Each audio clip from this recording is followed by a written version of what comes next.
For Progressive Voices, I'm John Sinton, and this is a turning point. Today, ceasefire. It was really great to see that our president still has a lot of fight left in him. The State of the Union speech was a relief to me. He seemed strong and agile-minded, where I feared he might be addle-minded.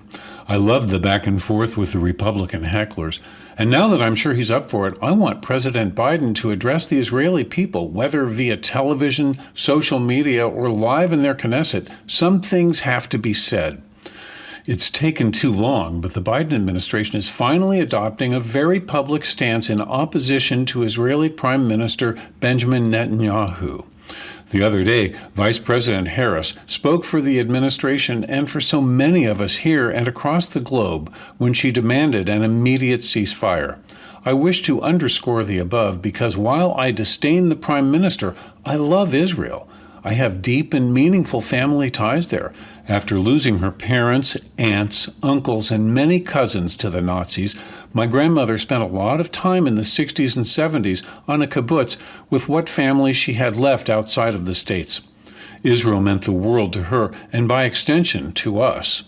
Domestic politics in Israel were in turmoil before the October 7th Hamas attack. Briefly, Netanyahu has been indicted for corruption, and in order to save his skin, he turned on the country, sound familiar, and proposed putting the Supreme Court in his pocket, taking away their oversight of cabinet appointments, and generally stripping the High Court of any real power to rein him in.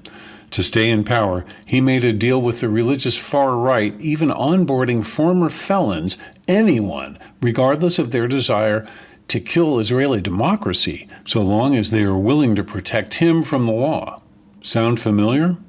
Thus, he created the most right-wing religious government in Israel's history, all to his personal benefit and the country's detriment. Last time now. Sound familiar?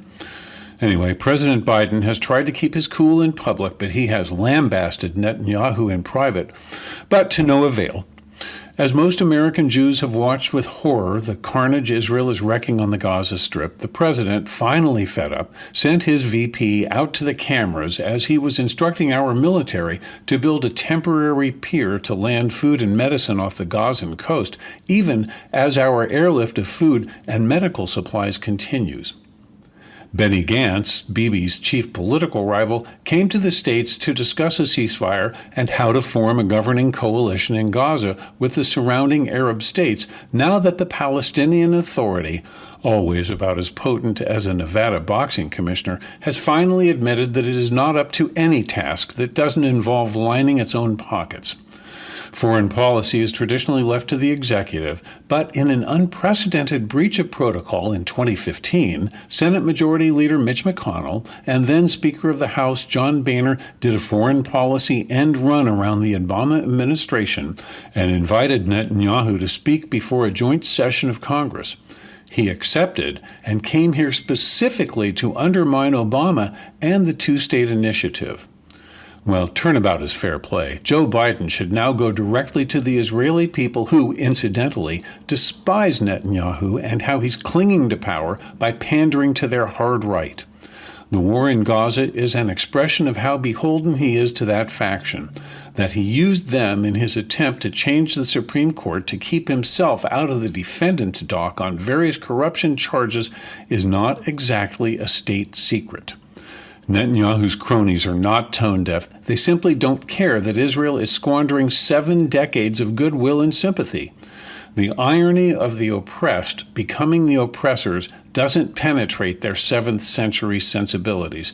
They care not that they are turning a great nation into an international pariah.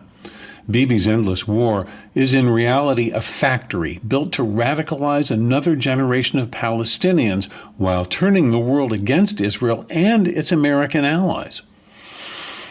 That represents a continuation of the cycle of violence that we've seen for generations. Most Israelis don't want that, and neither do most Americans. When you are used to being the neighborhood's best example of modern democracy, it's a long, hard fall, and one that is costing Israel the best chance ever of normalizing relations with its Arab neighbors. The Israeli Prime Minister has allowed his malignant right-wing, zealously religious cabinet to drag the Middle East back to the Middle Ages. The West, the United States included, has seen this movie before, and this is truly a painful moment for those of us who have championed Israel our whole lives.